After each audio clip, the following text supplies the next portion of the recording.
네, 오늘 밤 믿음의 기도라는 제목으로 하나님의 말씀을 선포하도록 하겠습니다. 우리가 예수님을 믿고 신앙생활을 하면서 어려운 것 중에 하나가 기도일 것입니다. 한때는 내가 기도를 한 것도 아니고 그냥 스칠 때 생각을 했을 뿐인데 하나님께서 미리 그것을 예비해 놓으셨고 또 넘치도록 부어주시고 하셨는데 어떤 때에 가서는 내가 아무리 시간을 들이고 또 마음을 쏟고 정성을 들여서 기도해도 하나님께서는 그 기도에 응답하시지 않은 것처럼 보일 때를 우리는 경험하기 때문입니다. 다윗도 하나님께서 내게 얼굴을 가리신 것 같다, 하나님께서 나의 이 문제와 이 괴로움에는 관심이 없는 것처럼 느낄 때를 우리는 경험하기 때문입니다. 2000년 전에 예수님과 함께했던 그 제자들도 그러한 어려움이 있었던 것 같습니다. 오늘 본문 1절을 보시면 예수께서 항상 기도하고 낙심하지 말아야 할 것을 비유로 말씀하셨다 하셨습니다. 즉 항상 기도하는 것, 또 낙심하지 않는 것, 이것이 쉽지 않았던 것 같습니다. 우리가 항상 기뻐하라, 쉬지 말고 기도하라, 범사에 감사하라, 이 말씀을 모르는 것도 아니고 이 말씀을 참 믿고 싶지만 기도하는데 어려움이 있기 때문입니다. 그래서 예수님께서는 이 항상 기도하고 낙심하지 말아야 할 것을 설명하시기 위해서 비유를 한 가지 드셨는데 오늘은 그 비유를 자세히 살펴보고자 합니다. 이 비유는 두 명의 캐릭터가 등장합니다. 재판관과 과부인데요. 그 캐릭터를 먼저 좀 살펴보고자 합니다. 여러분, 재판관이라는 얘기를 들으셨을 때 어떠한 이미지가 떠오르시나요? 아마 이 시대에 우리의 민사와 형사와 관련된 송사를 해결해주는 코트에 있는 이 판사를 떠올리실 수 있을 것입니다. 그러나 이 성경에서 얘기하는 이 재판관의 역할은 지금 현재 우리가 경험하고 있는 그 판사의 역할도 포함할 수 있겠지만 그것을 또 뛰어넘어서 깊은 영적인 의미가 있습니다. 성경에서, 구약에서 제일 처음 이 재판관의 역할을 했던 사람은 아마 모세라고 할 수 있을 것입니다. 출굽하시고 사단으로 상징되는 바로의 종로를 타던 하나님의 백성을 하나님께서 홍해를 갈르는 기적과 유월절 어린 양의 피로 구원해 내시고 내가 거룩하니 너희도 거룩하라, 그래서 십계명을 주셨죠. 하나님을 사랑하고 이웃을 사랑하는 내용인데 하나님께서 그 있지도 않은 이방신과 다르신 것처럼 너희도 그 이방인들과 다르게 거룩하게 삶을 살기를 나는 원한다 라고 하나님께서 말씀하신 것입니다. 그래서 모세는 항상 그 왕 대신 하나님, 그 하나님 앞에서 리더로서 이 재판관의 역할을 했어야 했습니다. 하나님께서 맡기신 이스라엘 백성들이 하나님 앞에서 거룩한지 아닌지, 그들이 하나님을 사랑하고 이웃을 사랑하는지 아닌지. 그래서 나중에는 이제 하루 종일 모세가 그 일만 해야 되니까 너무 그 쉽지 않으니까 장인인 이제 이드로가 조언을 하죠. 그래서 이 천부장과 백부장을 세우게 됩니다. 그들 역할 역시 같은 것입니다. 모세가 혼자 하지 못하는 것을 왕 대신 하나님 앞에서 하나님의 백성들 사이에 일어난 일들과 그들이 하나님 앞에서 거룩한가 아닌가. 그 이후에 이제 사사 시대를 또 생각해 보면 이 사사기를 영어로 이제 저지스라고 합니다. 판관들의 이야기, 이 저지.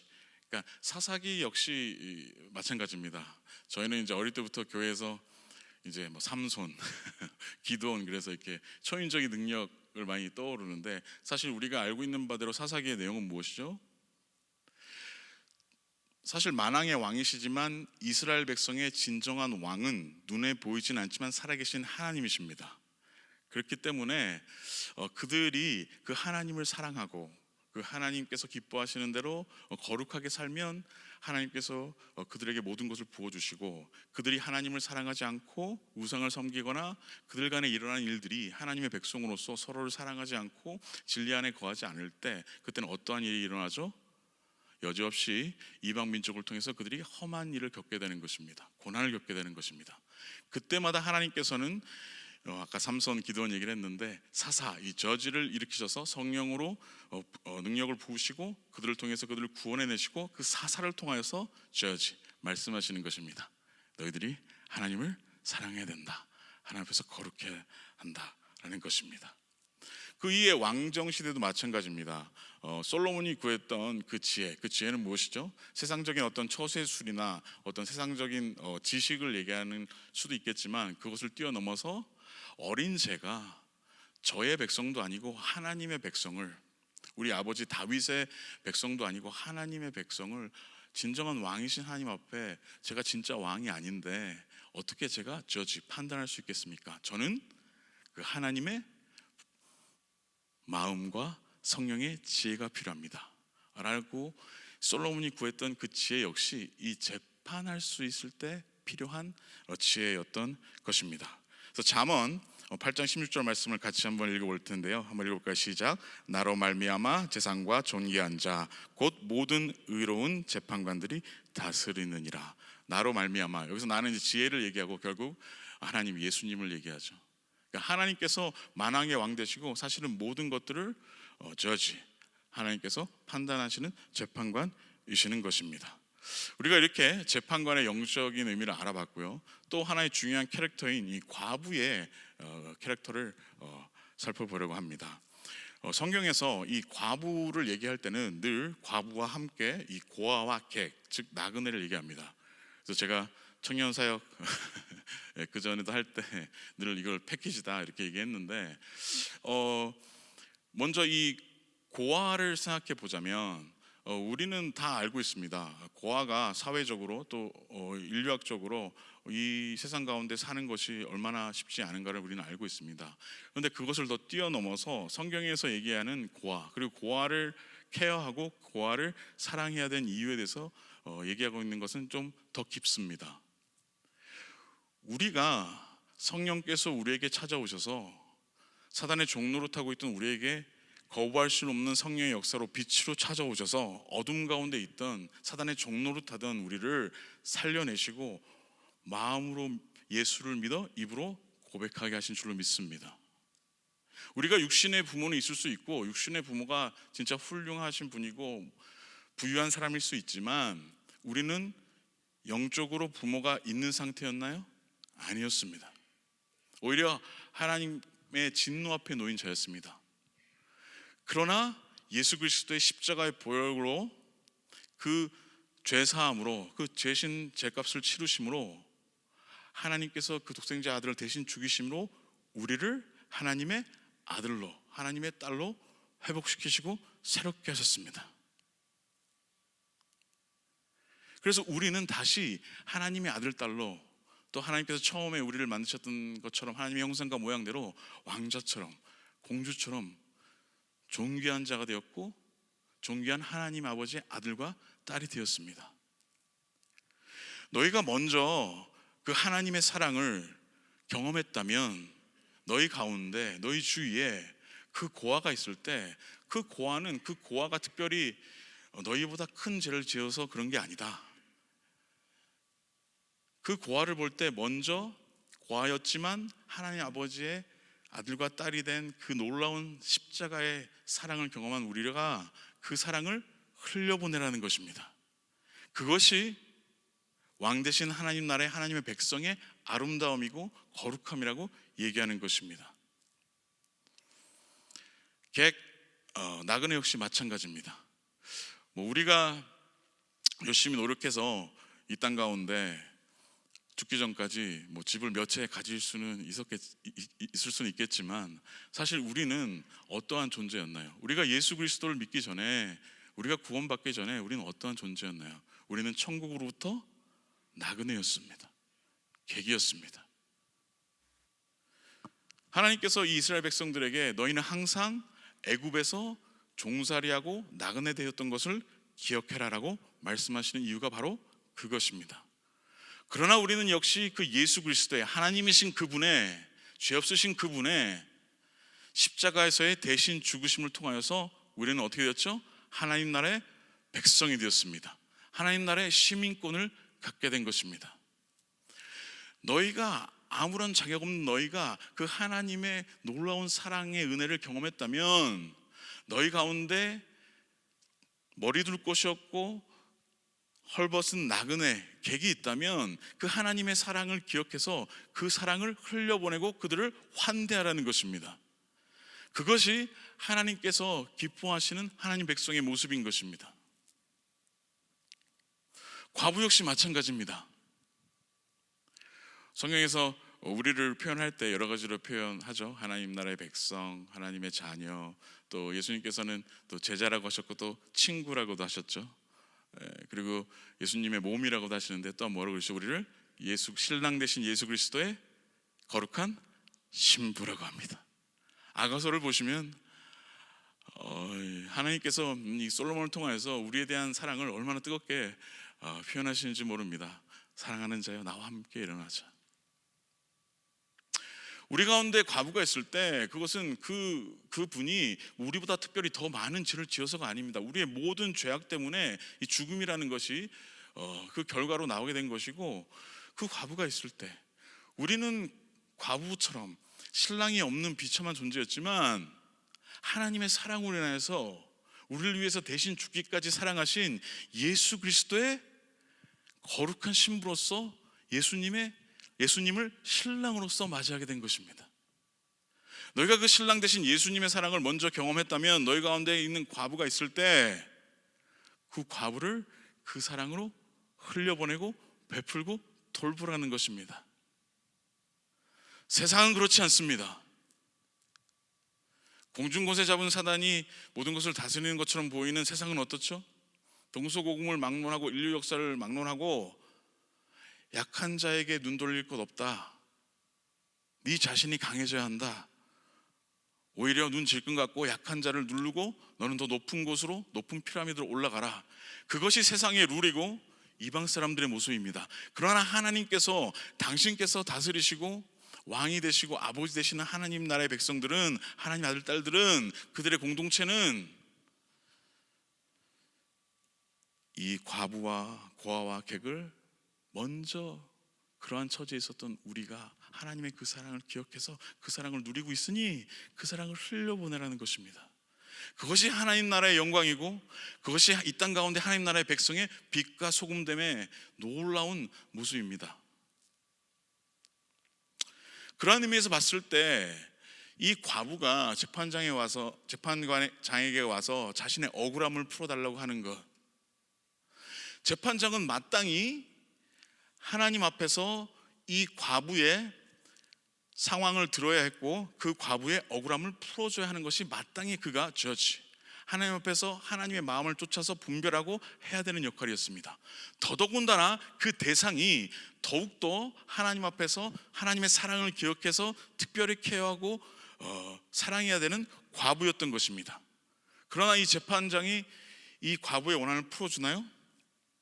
풀어주지 않습니다. 왜 안 풀어주죠? 그 이유는 놀랍게도 이 재판장이 그냥 재판관이 아니라 불의한 재판관이기 때문입니다. 오늘 같이 읽은 본문을 보시면 2절에 예수님께서 말씀하시는데, 이르시되 어떤 도시에 하나님을 두려워하지 않고 사람을 무시하는 한 재판관이 있는데, 그는 하나님도 두려워하지 않고 사람도 리스펙트하지 않는 것입니다. 무시하는 것입니다. 그런데 6절에 보시면 주께서 또 이르시되 불의한 재판관이 말한 것을 들으라. 이게 무슨 라스트 네임이 불이고 퍼스트 네임이 의환이 아니라 예수님께서 이름도 얘기 안 하시고 이 비유를 드시는데, 이 불의한 재판관이 얼마나 불의한 사람이냐를 드러내시기 위해서 그냥 불의한 재판관이라고 얘기하는 것입니다. 더욱더 놀라운 것은 무엇인지 아시나요? 이 재판관이 스스로 그것을 쿨하게 인정하고 있다는 사실입니다. 오늘 보면 4절을 보시면 그가 얼마 동안 듣지 아니하다가 후에 속으로 생각하되 내가 하나님을 두려워하지 않고 사람을 무시하나. 보통은 좀 그런 것 같아요.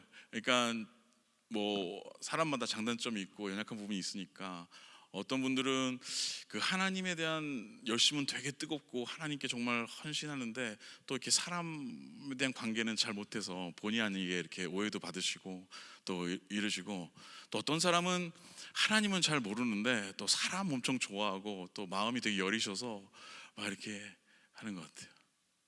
근데 이 불의한 재판관은 최고의 빌런입니다. 하나님도 경외하지 않고 사람도 하나님을 무시하는 것입니다. 그리고 더욱더 놀라운 것은 자신도 그 사실을 알지만 그것에 대해서 이상하다고 생각하지 않고 자기는 그것을 인정하는 것입니다. 그런데 더욱더 놀라운 사실은 이 재판관이 계속 놀랍게 하는데 나중에는 이 재판관이 어떻게 하죠? 이 과부의 원한을 풀어주죠. 왜 풀어주죠? 그 이유가 하이라이트입니다. 5절 여러분 한번 읽어주시겠어요? 시작. 이 과부가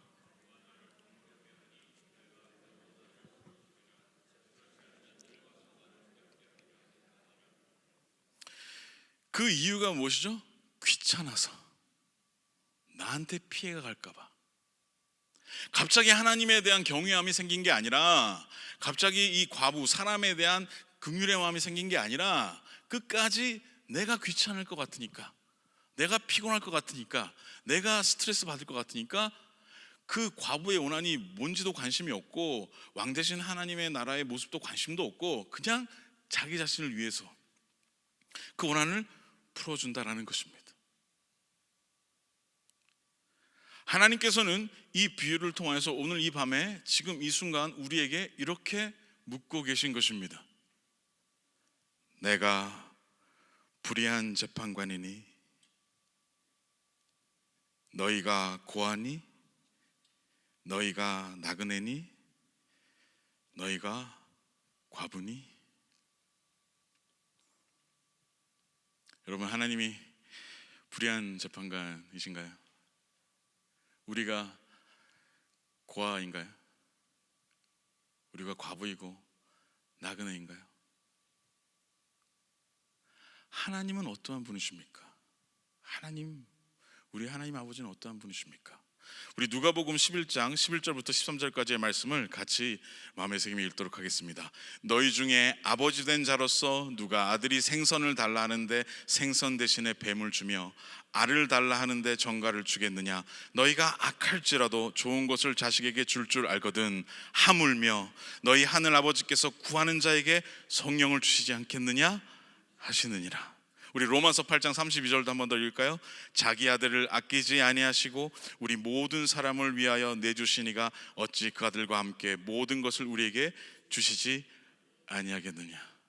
저는 여기서 이 하물며라는 단어가 누가복음 11장 13절에 하물며라는 단어가 제일 마음에 꽂힙니다. 하물며. 연약한 우리도, 죄악된 우리도 우리 자식에게 나는 못 먹어도, 나는 좀 힘들어도 좋은 것을 주려고 하는데 하물며 우리는 능력이 없어서 어쩔 때는 주고 싶어도 못 주지만 하나님 아버지께서는 능치 못하신 것이 있으신가요? 그 아들을 대신 내어주시기까지 하신 그분이, 그 예수님이 누구세요? 참 하나님 아니세요? 전혀 그러실 필요 없는데 죄 없으신 그분이 우리 종의 형체를 입고 이 땅 가운데 오셔서 우리가 짊어져야 될 그 십자가의 고통과 비참함을 다 대신 겪으셨습니다. 사랑하기 때문에. 그토록 우리를 사랑하시는 그 하나님께서 우리도 그러는데 하물며 우리에게 아까워서 주실 수 없어서 안 주시겠냐라고 얘기하시는 것입니다. 그래서 예수님께서는 오늘 본문 7절과 8절에서 이렇게 얘기하시는 것입니다. 7절에 뭐라고 시작하고 있죠? 하물며 이렇게 되어 있는데 성경책에 있으신 분들은 동그라미 크게 한번 치시기 바랍니다. 하물며입니다. 읽을까요? 하물며 하나님께서 그 밤낮 부르짖는 택하신 자들의 원한을 풀어주지 아니하시겠느냐? 그들에게 오래 참으시겠느냐? 내가 너희에게 이르노니 속히 그 원한을 풀어주시리라. 어떻게 하신다고요? 속히 풀어주신다고요. 우리보다도 더 마음이 급하시다고요. 애끓으신다고요. 우리는 오히려 기도할 바를 알지 못하고 있어야 할 바를 알지 못하고 뭐가 좋은지 모르는데 하나님께서는 자식을 물가에 내놓은 부모의 심정처럼 더 애타르신다고요. 올해 너는 내게 부르짖으라. 우리가 부르짖는 기도로 하나님께 나아가기를 우리가 소망하고 있는데 7절에 그 밤낮 부르짖는 택하신 자들의 원한을 풀어주지 않겠느냐. 올 한해 정말 부르짖는 기도의 능력을, 기쁨을 경험하는 저와 여러분 됐으면 좋겠습니다. 하나님의 하나님 되심을 늘 기억하는 저희가 되었으면 좋겠습니다. 속히 풀어주신다고 얘기하시는 것입니다. 그러면 우리는 낙심하지 않을 수 있죠. 항상 기도할 수 있죠. 그러나 우리는 어떻죠? 낙심하죠. 항상 기도하지 못하죠. 왜 그렇죠? 왜 그렇죠? 첫째, 우리가 잘못 구하고 있는 부분이 있기 때문입니다. 우리 야고보서 4장 2절 3절의 말씀을 다시 한번 같이 읽도록 하겠습니다. 너희는 욕심을 내어도 얻지 못하여 살인하며 시기하여도 능히 취하지 못함으로 다투고 싸우는도다. 너희가 얻지 못함은 구하지 아니하기 때문이요 구하여도 받지 못함은 정욕으로 쓰려고 잘못 구하기 때문이라. 제가 좀 결혼을 늦게 해서 제 아들이 한 명 있는데 이제 10살입니다. 근데 2년 전에 이 아들이 그 이제 닌자 그 캐릭터에 되게 그 꽂힌 적이 있습니다. 그래서 저한테 그 생일 선물로 그 칼을 사달라고 한 것입니다. 이 장난감 칼 말고 진짜 수어드요. 닌자 칼, 진짜 칼. 빨리 아마존에 주문하라고. 뭐 아마존에선 뭐 모든 게 다 있는 줄 압니다, 얘는. 근데 제가 그걸 사줬을까요? 안 사줬을까요? 참고로 제 친아들입니다. 안 사주죠. 우리가 악할지라도 좋은 거를 줄 줄 아는데. 알아들으시죠? 하도 얘기하니까 나중에 제가 어떻게 했을까요? 이게 청년부에서 제가 쓰는 전문 용어인데 이게 사회학적으로 씹는다는 표현 아시나요? No response. 제가 그냥 나중에는 제가 좀 저렴하게 표현을 드려서 죄송한데 우리가 하나님께 기도할 때 하나님께서 노라고도 많이 하시지만 또 하나님께서 응답하시지 않을 때를 침묵하실 때를 우리는 경험합니다. 그때 우리는 먼저 우리가 이것을 정욕으로 구하고 있는지, 과연 이것이 과부의 원한을 풀어주는 것과 같은 일인지를 먼저 분별해야 할 것입니다. 두 번째는 뭐냐면 하나님께서는 우리가 믿음의 기도를 하는 한 사람으로 더욱더 성숙하고 변화되길 원하시는 것입니다. 오늘 본문 8절에 보시면 뭐라고 되어 있죠? 그러나 인자가 올 때 세상에서 믿음을 보겠느냐 하시니라. 계속해서 하물며 했는데 이번에는 그러나입니다. 동그라미 치시기 바랍니다. 그러나 내가 들어주려면 지금이라도 당장 들어줄 수 있다. 천지만물을 누가 지었느냐? 너를 누가 지었느냐? 난 네 머리카락까지 샌다.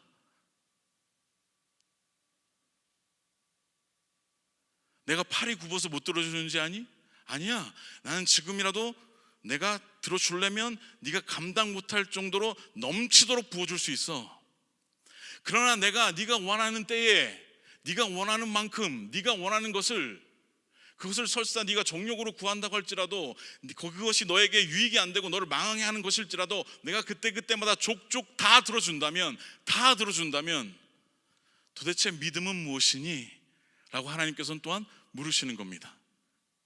특히 이 과부의 억울함을 풀어주는 것은 우리가 살펴보았듯이 마땅히 하나님께서 기뻐하시는 일입니다.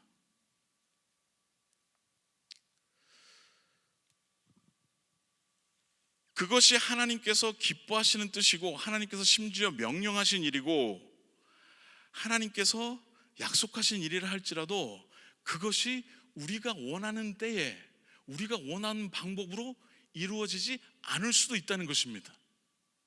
그러나 우리는 조급하죠. 우리는 자꾸 우리가 하나님이 되려고 하죠. 하나님 이렇게 해서 제가 이렇게 하면 이렇게 돼야 되는 거 아닙니까?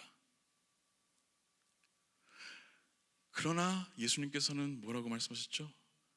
내가 다시 올 때 세상에서 믿음을 보겠느냐? 나는 설사 그것이 하나님이 기뻐하시는 일이고 약속하신 일이라 할지라도 그것이 너희가 원하는 타이밍에 너희가 원하는 방법으로 이루어지지 않는다 할지라도 낙심하지 않고 포기하지 않고 날 원망하지 않고 그럼에도 불구하고 하나님이시기 때문에 하나님을 끝까지 믿으며 하나님께 얘기하고 도움 구하며 나에게 부르짖으며 나오는 그 한 사람을 되기를 원한다라고 말씀하시는 것입니다. 오늘 설교 제목을 제가 믿음의 기도로 정해봤는데, 그 믿음의 기도를 하는 그 한 사람으로 하나님께서는 우리를 만들어 가기를 원하시는 것입니다. 우리 히브리서를 마지막으로 한번 찾아보겠습니다. 히브리서 11장 1절 2절 그리고 39절의 말씀입니다. 우리 다 같이 마음의 새김을 읽도록 하겠습니다. 믿음은 바라는 것들의 실상이요 보이지 않는 것들의 증거니 선진들이 이로써 증거를 얻었느니라. 이 사람들은 다 믿음으로 말미암아 증거를 받았으나 약속한 것을 받지 못하였으니. 이게 바로 그 얘기입니다. 오늘 댁에 가셔서 시간 되실 때 히브리서 11장을 한번 보시길 주님을 축원합니다. 거기에 우리의 믿음의 선배들이 이야기가 쫙 나옵니다. 아브라함만 잠깐 나누고 오늘 기도하고 싶습니다. 아브라함, 에브라임, 그죠? 이름의 뜻이 뭐죠? 열국의 아비입니다. 저는 그래서 어릴 때 잘 모를 때 이게 열국의 아비, 그래서 Father of 10 Nations인 줄 알았는데 셀 수 없는, 별처럼 모래처럼 많은. 아브라함은 그냥 Father라는 뜻인데 이름을 그렇게나 짓지를 마시든지. 아브라함이 아들이 몇 명 있었죠? 한 명 있었습니다. 아브라함이 원하는 때였나요? 아니었어요. 아브라함이 원하는 방법대로였나요? 아니었어요.